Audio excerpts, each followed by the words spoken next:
Hi everyone, so welcome to another academic video. This week it's all about changing your research career direction.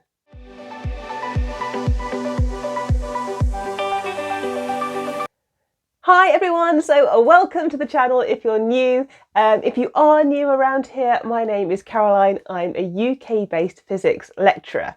And this week I thought I'd chat about the necessity or the desire to change your research area. So I'm a physics lecturer. I did a physics PhD, then I worked in industry for a while, then I came back to university land as an academic. And I've had to change my research focus at several points in my career. So I thought I would just share the experience and some things that I now watch out for if I'm about to change my research direction again.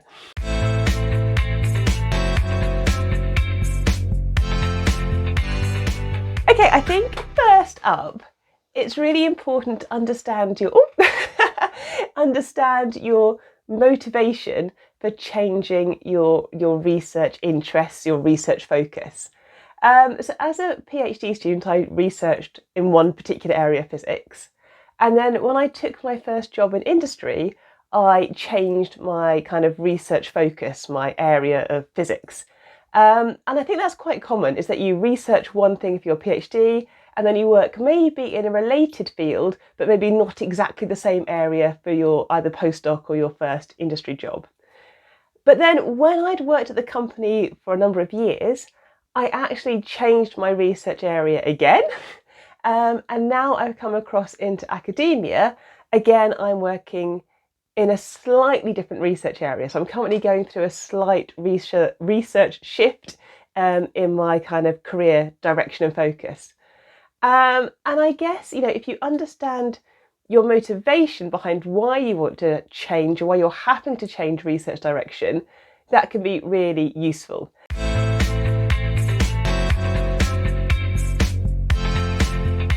So it could be that you're having to change research direction because of a job, because of employment.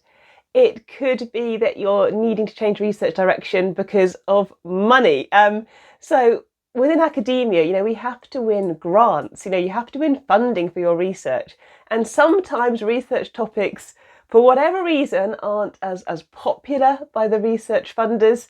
And so actually, sometimes you may just need to change your research direction in order to secure funding to be able to continue to, do your scholarly pursuits. And sometimes you might be changing research area because of personal interest.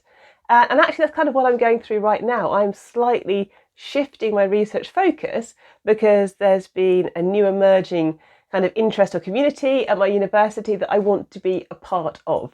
So first things first is if you're on the brink of changing your research area or you're having to change your research area, just think a little bit about the motivation behind why you are changing your research direction.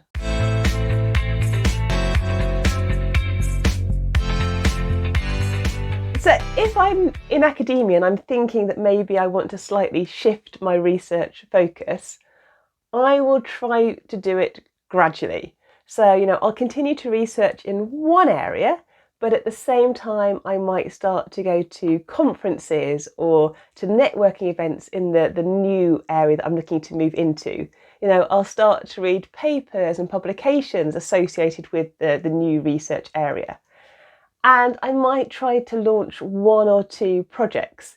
So whilst I may have PhD researchers working on certain research-focused topics, I maybe might do a BSc final year placement project, or I might do a summer internship, just so I can test out the waters in the new research direction that I'm looking to move into.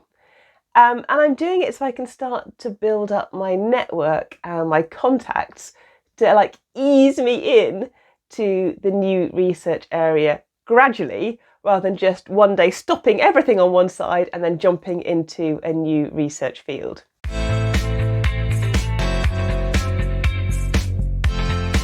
And I think it's really important to recognise that when we do change our research focus, our research direction, it might well be a sideways or even possibly a slightly feeling backwards move. So, when I was working within industry, I was working on a set of research physics topics, and I became known in the community for being that's my area of study. And, I got to the point where I was invited to go and give talks at conferences. I was the invited speaker at some of these sessions. Now, when I changed, and I changed within my company, so I changed my physics area, I went from being the invited speaker at things to being somebody who was sitting in the back, lucky to get a poster into the conference, just getting up to speed with the new research area. And that can be quite a shift to go from being established and kind of almost recognised in one research area to being pretty much the new kid, kind of like a nobody, if you like, in the new research area. So it just takes time to establish yourself if you are changing research fields dramatically.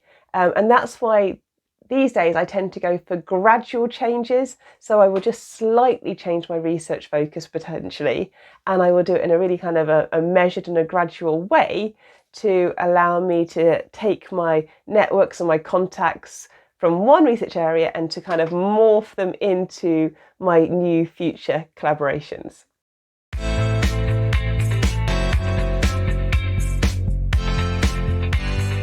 And if you are feeling a little bit frustrated, like you've gone from one research topic and you've changed to a different research topic, and you're not liking the feeling of the sideways step or the backward step, that's where I think it's super important to remember your motivation in the first place for wanting or needing or having to change research area. Being an academic, one of the real privileges of the job is that I get to choose an academic direction. Yes, I am bounded and constrained by university and the funding agencies and the research topics or areas at my university, but I have a lot of freedom to actually pick out projects or research areas that personally interest me. And over the course of a career, you're not likely to stay static. What you're finding fascinating researching now is naturally going to probably evolve into a slightly different research focus in the future. And as I said, I have changed research areas from PhD study to first job. I've changed research areas within my job, and now in academia, I'm actually in the process of just slightly changing my research focus as I go forward on the next few years of my career. And that's normal, right? It is normal to constantly evolve, to be intrigued by new things, to see new kind of areas of study pop up and think, oh, actually, that's a really interesting area. I'd like to make a contribution into that particular area, topic, research zone. So research evolves. We do have to change our research areas, not every year. I think it'd be quite exhausting if you changed your research topic every year. Mine have been that I've worked for several years on something and then either slightly changed it or, just slightly lent into new research topics. But change happens, and, change brings growth and excitement and new adventures. So I think ultimately evolving and changing your research area as you progress throughout your career is a really good thing. So let me know, have you had to change research area? Did you find it painful or difficult to let go of the old one?